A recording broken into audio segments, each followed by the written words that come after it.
आता इकडं बस बघतो जरा म्हणे. बर, तुम्ही सगळे बघून घ्या तिला आता. खरं तर ज्योतीची आणि माझी ओळख ही या ओळखीला आता 20-22 वर्ष झाली, किंबहुना जास्त. लातूरला एका छोट्याशा 4 पानी दैनिकामध्ये ज्योती काम करायची. PTI वेनायच्या बातम्यांचं भाषांतर करणं आणि हेडलाईन काय करायची त्या दैनिकाची वगैरे अशी ती कामं करायची. 2 वेण्या पुढे घेऊन एका IT तशी ती तिथं लातूरमधली महिला पत्रकार 25 वर्षापूर्वीची म्हणून ती काम करायची. त्यानंतर ती लोकमतमधून काम करण्यासाठी औरंगाबादला आली. औरंगाबादला तिची आणि अजयची ओळख झाली. तिथे काम करत असताना लोकमतच्या अनुभवावर जेव्हा ज्योती बोलायला लागेल तर तिला 5-10 मिनटं नाही पुरणार, इतक्या तिचा लोकमतचा खूप मोठा तिला अनुभव आहे. आणि त्या ठिकाणी काम करत असताना दोघांना असं वाटायला लागलं की दोघं एकाच दैनिकात नको किंवा एकाच व्यवसायात नको. दिवसभर ज्यांच्यासोबत काम करायचं घरी गेल्यावर त्यांच्याशी त्याच विषयावर बोलायचं ते नको होतं ज्योतीला. त्याच्यामुळे दोघांनी ठरवलं कोणीतरी एक वेगवेगळी नोकरी करू. आणि ते करत असताना दोघे नोकरीच्या निमित्ताने मुंबईत आले. मुंबईत आल्यानंतर जेव्हा ती सह्याद्री वाहिनीवर ती मुलाखतीला गेली, 12,000 मुलं मुली त्या ठिकाणी आले होते. न्यूज रीडरची मुलाखत होती आणि हे आपलं मराठवाडी रत्नही त्या ठिकाणी होतं त्या 12,000मध्ये एक. आणि मला सांगायला खरं तर कौतुक वाटतं आणि अभिमानही वाटतो की त्या 12,000त ज्योती पहिली आली होती. आणि त्याच्यामुळं मला देखील ती माझी मैत्रीण असल्याचा म्हणजे अभिमान आहे. ज्योती, लातूरहून तू मुंबईपर्यंत आलीस, हा सगळा प्रवास तू कशा पद्धतीने बघतेस? छान वाटतं अतुल. एका वयाच्या टप्प्यावर, खास करून 40 पूर्ण केल्यानंतर नव्याने एक जगण्याकडं बघण्याची दृष्टी मिळते असं वाटतं. ग्रामीण भागातून येत असताना 2 गोष्टी असतात. आपल्याला कोणी गॉडफादर नसतो आणि मुंबईमध्ये स्वतःचं स्थान निर्माण करायचं तर माझे आईवडील, कुटुंब, सासरकडचं कुटुंब, पती हे नेहमीच म्हणत गेले की आपल्याकडे फक्त प्रामाणिकपणा हे एकच भांडवल आहे ज्योती. कष्ट करणं आणि प्रामाणिक राहणं, या 2 गोष्टी आयुष्यात कधीच सोडू नको. तुला कधीच मागं वळून बघावं लागणार नाही. आणि मला वाटतं त्या शिदोरीवरच आपण इथं सगळे जे बसलेले आहात मराठवाड्यातली मंडळी, ती इथं छोटं का होईना तुमच्या क्षेत्रात पण तुम्ही स्थान बळकट केलेलं आहे. मुंबईमध्ये आल्यानंतर जसं ते ट्रेनसारखं असतं बघा, मुंबईचं जगणं कसं असतं, एकदा स्टेशनात गेलो आपण की हळूहळू वाटतं आपल्याला पहिली ट्रेन मिळेल का, ती सुटते गर्दीच्या वेळी, दुसरी सुटते, तिसरी सुटते. सुरुवातीचे दिवस तुमचे आठवा, माझे पण आठवते. आणि मग आपल्याला 4थ्या ट्रेनमध्ये घुसायला मिळतं, मग हळूहळू पुढे सरकायला मिळतं, मग हळूहळू पहिली सीट कशी बशी पकडायची आपल्याला सवय जमायला लागतं, म्हणजे ती कला यायला लागते. नंतर दुसरी, नंतर तिसरी, आणि मग आपल्याला विंडो सीट पण पकडायची कला अवगत होते. तसंच हे मुंबई नगरी आहे. इथं इतक्या पद्धतीच्या सगळ्या संधी आहेत आणि त्याच्यामध्ये तुम्हाला जर स्थान निर्माण करायचं असेल तर हे असंच आहे. हा संघर्ष आणि हा करत असताना कधीही शॉर्टकट आयुष्यात वापरू नयेत या मताची मी आहे. आणि तसेच संस्कार मला माझ्या घरी आईवडिलांनी दिलेले आहेत आणि लग्नानंतर सासरच्यांनी दिले, त्यामुळं टिकता आलं मला. ज्योती, तू जेव्हा मुंबईत आलीस तेव्हा एका टेम्पोमध्ये तू अजय समोर बसला होता ड्रायव्हरच्या शेजारी, तू त्या टेम्पोत मागे तुझ्या छोट्याशा संसारासोबत आलीस. तो सगळा अनुभव तू मागे एकदा मला बोलताना सांगितला होतास, तो आम्हाला सगळ्यांना सांग. हा तुझा परिवार आहे, ती आठवण तू सांग. तू काय वाटलं होतं त्या सगळ्या प्रवासातलं तुझं वर्णन? गंमत वाटली होती खूप मला. एकतर छोटासा संसार, नवीन लग्न, 4 भांडी 4 कुंडी, टेम्पोमध्ये आम्ही बसलोय, आपला नवरा पुढे, मी मागे टेम्पोमध्ये. आणि इतक्या साध्या कुटुंबातनं आम्ही आलेलो की आमची ऐपत सुद्धा नव्हती की टेम्पो वेगळा सोडायचा आणि बसने आपण वेगळे जायचं. पण आम्हाला कधी गरिबीची संकोच नाही वाटला, कधी लाज नाही वाटली, कारण जे काय कमवलं ते कष्टातनं आणि प्रामाणिकपणातनं कमवलं. त्यामुळं तेव्हाही तितकीच मजा वाटायची. टेम्पोत मागं बसलं तर काय होतं ना, मागणं उलट छान दिसतं सगळं, येणाऱ्या गाड्या दिसतात, हिरवं हिरवं रान दिसतं.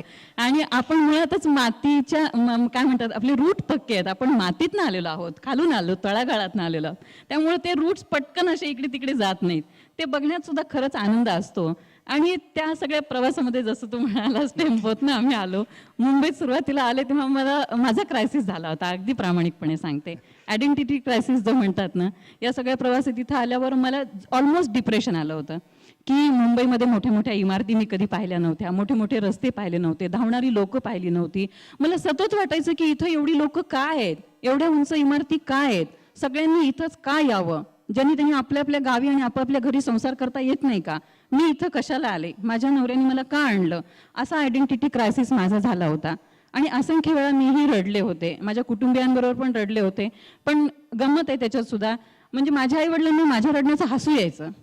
खात्या पित्या घरची, नवरा एवढा ऑफिसर आणि उगाच रडती, जेवती आणि मग रडती. म्हणजे त्यांना, म्हणजे त्यांच्या जागी ते बरोबर होते, पण माझं दुःख त्यांना समजत नव्हतं. It is called identity crisis. मग माझ्या लक्षात आलं की नुसतं रडून, मुलगी तर लहान होती, तिला बिचारीला हे सगळं कळण्याचं तिचं वय नव्हतं. आणि सासू सासरे इतके साधे की त्यांनाही माझ्या रडण्याची गंमतच वाटायची, म्हणजे की म्हणजे रडण्याची हिला हौस आहे की काय, असं पण वाटायचं.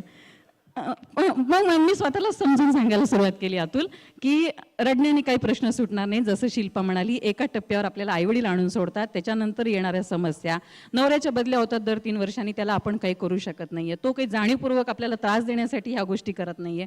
मग आपल्याला जर खरंच काही करायचंय, आपली जर आंतरिक उर्मी आहे, ऊर्जा आहे आणि आपलं काही करण्याचं इच्छा आहे, तर स्वतःच मार्ग शोधायचा. आणि मग मी ते ट्रेन आणि डिस्कवरी चॅनल ह्या 2 गोष्टीकडनं खूप शिकले. लोकलच्या ह्याच्या प्लॅटफॉर्मवर एवढी माणसं गर्दी करून असतात, पण ते रोज घरी पोचतातच ना, तिथून पुन्हा ऑफिसला येतातच ना, जागा ही मिळवतातच ना. तसंच ज्योती आयुष्य, असं मी स्वतःला समजून सांगायला सुरुवात केली की तुला काही करायचं आहे ना, तर तू बाहेर पड आणि मग काय जे तुला जमतं त्या पद्धतीने हळूहळू कर. फटके मला खूप बसले, नाही असं नाही, पण त्या फटक्यातनं नेहमी मी चांगलं घेत गेले. आणि मला वाटतं ते टेम्पोची आठवण, मला अजून टेम्पोत जायला आवडेल परत. पण ज्योती, सह्याद्रीवर जेव्हा तू बातम्या द्यायला लागलीस, त्यावेळी तू मराठवाड्यातून आलेली आहेस, मराठवाड्याची एक टिपिकल अशी भाषा आहे, उच्चार वेगळे आहेत. त्यावेळेस तुला एक खूप वेगळा अनुभव तिथे आलेला होता आणि एक खूप असं, ही कोण घाटी मुलगी, अशा पद्धतीचं एक जे सगळं होतं, त्याच्यातून तू कशी बाहेर आलीस आणि एक स्वतःची अशी ओळख तयार केली सह्याद्रीवर? बरोबर आहे अतुल, तू सांगतो ते. सुरुवातीला मी आले त्यावेळी खरंच माझ्या भाषेचा, माझ्या व्यक्तिमत्वाचा आणि लोकांमध्ये वावरण्याचा मला तितकासा कॉन्फिडन्स नव्हता. आवाजाच्या बाबतीत तर मला जाणवायचं, जेव्हा न्यूज रीडरची परीक्षा मी गंमत म्हणून पास झाले, कॉन्फिडन्स नव्हता, दिसण्याविषयी नव्हता, प्रेझेंटेशनविषयी नव्हता, मी कधीच कॅमेरा फेस केला नव्हता. आणि पहिली परीक्षा पास होऊन घरी आले, तेव्हा मला नंतर रिझल्ट कळाला की मी खूपच मेरिटमध्ये हायेस्ट वगैरे आल्याचं. तात्पुरतं मला बरं वाटलं, पण पहिलं बुलेटिन घरी वाचून आले आणि मग घरी खूप रडायला लागले. तेव्हाही मी एकटी होते घरामध्ये, कारण माझे पती दिल्लीला मीटिंगसाठी गेले होते. मी एअरपोर्टवर पोहोचेपर्यंत 4-4 वेळा फोन करून हमसून रडून की I am not comfortable, I will not read news, मला फार भीती वाटते, माझ्या पोटात गोळा येतो वगैरे. नवऱ्याला कळे ना की असं काय झालं, म्हणजे इतकं रडण्यासारखं काय याच्यामध्ये. ठीक आहे, मी आल्यावर बघतो. आणि घरी आल्यानंतर रात्री 2 वाजता बिचारे ते VCR मध्ये जे रेकॉर्ड करून ठेवलं होतं बुलेटिन, ते काढलं, ते बघितलं. हे तर व्यवस्थित आहे, ह्याच्यात तू कुठं फंबल नाही झाली, कुठं चुकली नाही, कुठं काही तुझं म्हणजे चुकीचं काही मला जाणवत नाही. तुला कुणी तिथं रागवलं का, बोललं का, तुझा अपमान केला का, किंवा तुला काही मेमो दिला का? मी म्हटलं नाही, कोणीच काही बोललं नाही मला. मग हे सगळे तुझ्या मनाचे खेळ आहेत. Why you are judging all the time yourself, let people जज यू. असं म्हणून त्यांनी मला दम भरला आणि सांगितलं, मी तुझी बॅग भरली आहे, उद्या पण तुझं न्यूज रिडिंग आहे आणि तुला जायचंय. तुझा स्वतःचा आयडेंटिटी क्रायसिस झालेला आहे, जेव्हा संधी मिळते तेव्हा संधी घालवायची आणि मग नंतर मला काही जमत नाही म्हणून रडायचं, हे तू डबल रडशील आयुष्यात. त्यापेक्षा तू जा. जर तुला तिथं गेल्यानंतर तू चुकली प्रेझेंटेशनमध्ये, तर मग मात्र तू स्वतःहून सांग की I am not fit for this job आणि सोडून ये. पण तसं काहीच घडलेलं नाहीये, फक्त तुझ्या मनाचे खेळ सुरू आहेत असं समजून सांगितल्यामुळं माझ्या मनाने उभारी घेतली. पण मी आवाजासाठी अतुल मेहनत घेतली. तू जे आत्ता मला विचारलंस ना, मी स्टुडिओत गेल्यानंतर उगीच असं ओरडून वाचायची बातम्या, म्हणजे हायपर व्हायची ना, मला कळायचं नाही आणि एकदमच अशी किंचाळून वाचायला सुरू करायची आणि मला कळायचं की मी ओरडायला लागली आता. आणि आता बाहेर आल्यावर जनरली असं कोण सांगतं का तुम्ही का ओरडता, सगळे म्हणायचे बरं आहे ठीक आहे, पण मला कळायचं आपल्याला खरं कोणी सांगत नाहीये हे. मी सरळ अशोक रानडेंचं घर गाठलं, जे आवाजातले एकदम जानेमाने गृहस्थ आहेत. सगळे चित्रपट क्षेत्रातले, नाटक क्षेत्रातले, आवाजाच्या क्षेत्रातले सगळी मंडळी ही त्यांच्याकडे जातात, त्यांच्या पायाला स्पर्श करून त्यांचं ट्युशन घेतात, आवाजाचं संगोपन स्वतःच्या कसं करावं. मग मी जाऊन सरांना तेच सांगितलं अतुल की सर, एकतर माझ्या उच्चारांचे प्रॉब्लेम आहेत, मी मराठवाड्यातली आहे, ग्रामीण भागातून आलेली आहे आणि वाचत असताना मी ओरडायला लागते, म्हणजे का ओरडते मला. तर ते म्हणाले बरोबर आहे, तुझ्या प्रश्नातच तुझं उत्तर दडलंय. ते कसं काय, तर तू मराठवाड्याची आहेस म्हणे. अरे मी म्हटलं काय संबंध आहे सर, मराठवाड्याचे काय सगळे लोक थोडी ओरडून बोलतात. तर तसं नाही म्हणायचं. म्हणाले की ग्रामीण भागात जेव्हा तुम्ही राहता तेव्हा तुमचा आवाज जो आहे तो अंतरावरनं जेव्हा तुम्ही बोलता, कारण तुम्ही फ्लॅटमध्ये राहत नाही ना, गावी राहतात, ती घरं असतात आणि घरांमध्ये जेव्हा बोलता तेव्हा आवाज पोचत नाही. आवाज पोचण्यासाठी, कारण मध्ये हवेचा स्तर असतो ना, हवेचा दाब असतो.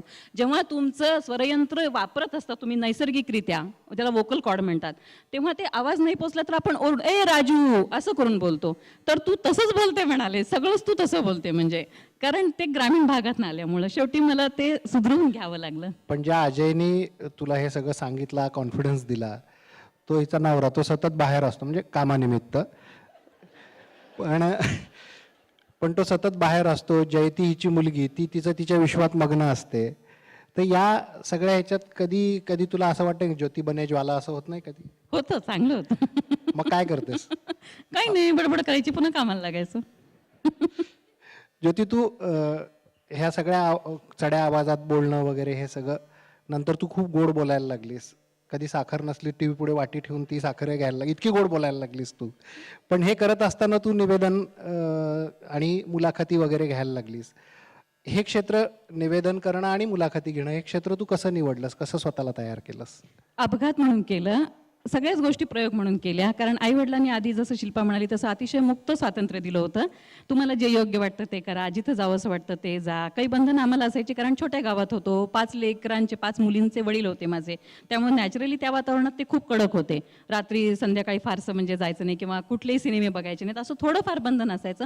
अदरवाईज मुक्त वातावरण होतंच सगळं. 11 नंतर नाटकाची प्रॅक्टिस करून घरी माझ्यासोबत माझे मित्र आलेत. बघा, हा ग्रामीण भागातलं मी 20-25 वर्षापूर्वीच्या गोष्टी सांगते. तर ते स्वतः त्यांच्या खांद्यावर हात टाकून म्हणायचे, चला रे पोरांनो, तुम्ही तिला सोडायला आलात, ती पण आता भाजीपोळी खाते, तुम्ही तिच्याबरोबर बसा, भाजीपोळी खा. हा विश्वास जेव्हा आई वडील मुलीवर टाकतात ना, तेव्हा ती मुलगी कधीही चुकून वाकडं पाऊल टाकत नाही. कारण तिला माहीत असतं की माझे वडील, माझी आई मला सपोर्ट करतायत. मला कधीही असे प्रश्न विचारत नाहीत, हा कोण होता, हा तुला सोडायला कसा आला, तू आता कुठं गेली होतीस, असले प्रश्न आम्हा 5ही मुलींना आईवडिलांनी कधीही विचारले नाहीत. म्हणून आम्ही आयुष्यात कधीही वाकडं पाऊल टाकायचं धाडस केलं नाही. त्यांचं एक मॉरल प्रेशर आमच्यावरती होतं की जे करताय ते चांगलं करा, चांगल्या वातावरणात राहा, चांगल्या लोकांमध्ये राहा, सतत चांगला विचार करा. त्याच्यामुळे हे जमलं आणि जसं जसं जे जे आवडेल ते मी करत गेले. इथं मुंबईत आल्यानंतर राहायला मी वरळीला होते. योगायोगानं जवळ TV सेंटर होतं, म्हणून मी त्या परीक्षा देत गेले आणि या सगळ्या गोष्टीमध्ये येत गेले. ठरवून मी सूत्रसंचालक झाले नाही, ठरवून न्यूज रीडर झाले नाही. केवळ एक गंमत, ही परीक्षा, उद्या जर तू म्हणालस ना की लोकमतमध्ये अमुक अमुक एक आम्ही काहीतरी प्रोजेक्ट राबवतोय, तर तू परीक्षा दे, तर मी लगेच परीक्षा, मला परीक्षा द्यायला फार आवडतं. नापास पण होते खूपदा, पण परीक्षा देते. नाही, आत्ताच्या या परीक्षेत तू बऱ्यापैकी मार्क मिळवतीयस. ज्योती, अनेक मुली, तू जशी आलीस, वृत्तनिवेदिका झालीस, मुलाखत करती झालीस, मराठवाड्यातून एक मुलगी येथे मुंबईत येते, एक वेगळं क्षेत्र निवडते. अशा अनेक ज्योती आहेत मराठवाड्यामध्ये की ज्यांना इकडे यायचं आहे, हे क्षेत्र त्यांना खुणावतं, इथं यावं असं वाटतं. आता त्यांच्यासाठी तुला काय करायची इच्छा, तू काय सांगशील त्यांना, म्हणजे मला त्यांचा तुझा नंबर देता येईल? हे तू प्रेमाने विचारतोय का धाकाने विचारतोय? नंबर नाही, नंबर एवढ्यासाठी की तुझ्यासारख्या आणखी ज्योती तयार व्हाव्यात. जरूर, म्हणजे अतुलने नंबर दिला आणि इथं मराठवाडा परिवारातल्या कुटुंबियांपैकी कोणाच्या मुलाला, मुलीला सूत्रसंचालन करायची इच्छा असेल, आवाजाचं संगोपन, कारण आवाजाची कार्यशाळा घेऊन स्वतःचा आवाज कसा जोपासावा हे शिकवलं जातं. आणि याचे पण व्यायामाचे प्रकार आहेत. श्वासाच्या नियंत्रणावर तुमचा आवाज अवलंबून असतो. इथं काही डॉक्टर मंडळी पण आहेत, ते खूप छान पद्धतीनं सांगू शकतात. अनेक मेडिकल रिप्रेझेंटेटिव्ह, अनेक वकील, अनेक डॉक्टर, अनेक प्राध्यापक ज्यांना आवाजाचा प्रॉब्लेम असतो. कित्येकांना माहीत असतं की आपलं व्यक्तिमत्व चांगलं आहे, पण आपण व्यवस्थित बोलत नाही, त्यामुळं बऱ्याचदा गैरसमज होतात आणि आपलाही कॉन्फिडन्स लेवल कमी असतो हे त्यांना सतत जाणवत असतं. त्यांना कळतं की मी ओरडून बोलतो किंवा मी हळू बोलते किंवा मी तोंडातल्या तोंडात बोलते, त्यामुळं माझ्या व्यक्तिमत्वाची छाप पडत नाही.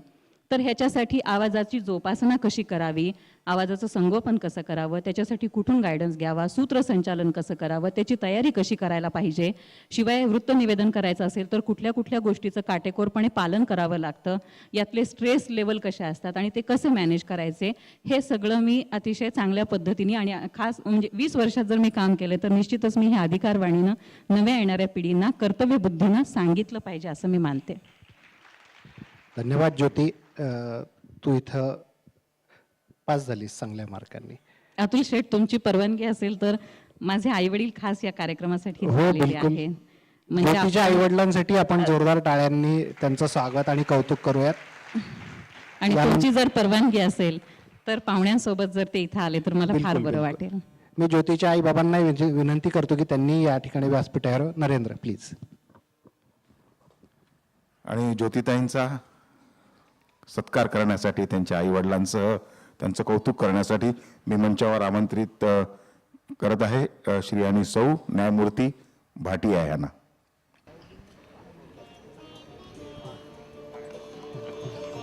चाफ्याच्या फुलांची परडी आणि साडीचोळी देऊन हा एक कौतुक सोहळा या चाफ्याच्या फुलांच्या सुगंधाप्रमाणेच मराठवाड्याच्या या लेखींच्या कार्याचा गंध सर्वत्र असाच दरवळत राहो हीच इच्छा हा सत्कार करताना आम्ही व्यक्त करत आहोत.